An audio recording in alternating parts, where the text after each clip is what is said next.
Assalamualaikum warahmatullahi wabarakatuh. Perkenalkan nama saya Devin Zalbi dengan NIM D1A023029.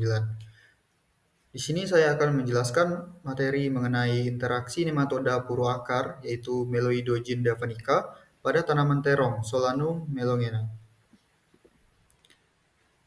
Taksonomi dan klasifikasi dari nematoda. Spesies Meloidogyne javanica bersifat endoparasit obligat dan memiliki kisaran inang yang luas, termasuk tanaman hortikultura seperti terong. Infeksi nematoda ini ditandai dengan pembentukan puru atau gal pada akar akibat aktivitas makan dan sekresi enzim nematoda yang menyebabkan gangguan penyerapan air dan unsur hara serta berdampak pada penurunan pertumbuhan dan hasil tanaman. Gejala serangan Meloidogyne javanica pada tanaman terong. Gejala pada akar yaitu berupa terbentuknya puru akar atau root galls dengan ukuran bervariasi. Akar menjadi membengkak, bercabang, tidak normal, dan kasar. Fungsi akar dalam menyerap air dan unsur hara terganggu. Akar mudah terinfeksi patogen sekunder, yaitu jamur dan bakteri.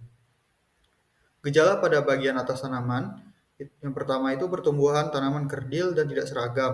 Daun mengalami klorosis atau menguning akibat defisiensi hara. Tanaman tampak layu, terutama pada siang hari. Cabang dan tajuk tanaman berkembang kurang optimal. Penurunan jumlah dan ukuran buah, produksi dan kualitas hasil menurun signifikan. Morfologi utama dari Meloidogyne javanica yang pertama itu tubuh tidak bersegmen, berbentuk silindris pada stadia juvenil dan jantan. Betinanya berbentuk bulat hingga menyerupai buah pir, bersifat menetap di jaringan akar. Ukuran tubuh mikroskopis tidak terlihat dengan mata telanjang. Permukaan tubuh dilapisi kutikula yang halus dan elastis. Memiliki stilet yang berkembang baik untuk menusuk dan menyerap sel tanaman. Sistem pencernaan sederhana terdiri atas mulut, esofagus, dan usus. Esofagus dilengkapi kelenjar esofagus yang berperan dalam pembentukan sel raksasa. Sistem reproduksi betina berkembang dominan, mendukung reproduksi parthenogenesis. Juvenil stadium 2 atau yang disebut juga dengan J2 memiliki tubuh ramping dan aktif bergerak di dalam tanah. Telur berbentuk oval hingga lonjong, dilapisi matriks gelatin sebagai pelindung. Proses patogenesis dari Meloidogyne javanica yaitu diawali oleh juvenil stadium 2 yang menetas di dalam tanah. J2 bergerak aktif dan mendeteksi eskudat akar tanaman terong. J2 menembus akar melalui ujung akar atau daerah elongasi. Juvenil bermigrasi secara intraseluler menuju jaringan pembuluh. J2-nya menetap di silinder pusat akar dan mulai menghisap cairan sel. Nematoda mensekresikan enzim dan zat pengatur tumbuh. Sekresi tersebut merangsang pembentukan sel raksasa atau disebut juga dengan giant cell. Sel raksasa tersebut mengalami pembesaran dan pembelahan abnormal. Setelah itu terjadi pembentukan puru akar atau gal sebagai respon jaringan tanaman. Aktivitas makan nematoda menyebabkan gangguan aliran air dan hara. Tanaman mengalami stres fisiologis yang memicu gejala kerdil dan klorosis. Pada betina berkembang dan menghasilkan telur sehingga infeksi berlanjut dan meluas.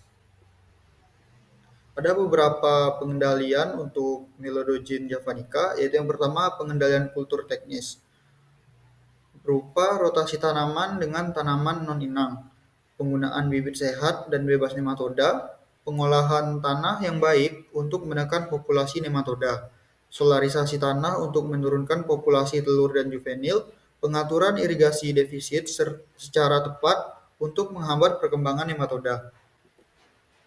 Yang kedua, pengendalian hayati berupa pemanfaatan agen hayati seperti Pseudomyces lilacinus, Poconia chlamydosporidia, Bacillus.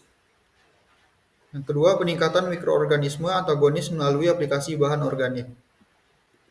Selanjutnya, pengendalian kimia, yaitu aplikasi nematisida sesuai rekomendasi dan dosis, digunakan sebagai pilihan terakhir karena dampak lingkungan, penggunaan secara selektif, dan terintegrasi.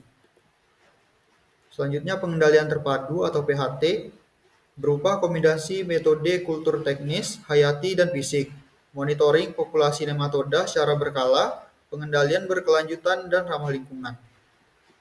Dan yang terakhir ada pengendalian fisik, berupa pencabutan dan pemusnahan tanaman yang terinfeksi berat dan pengeringan lahan atau fallow pada kondisi tertentu. Sekian presentasi dari saya. Mohon maaf apabila ada salah kata. Saya tutup. Wassalamualaikum warahmatullahi wabarakatuh.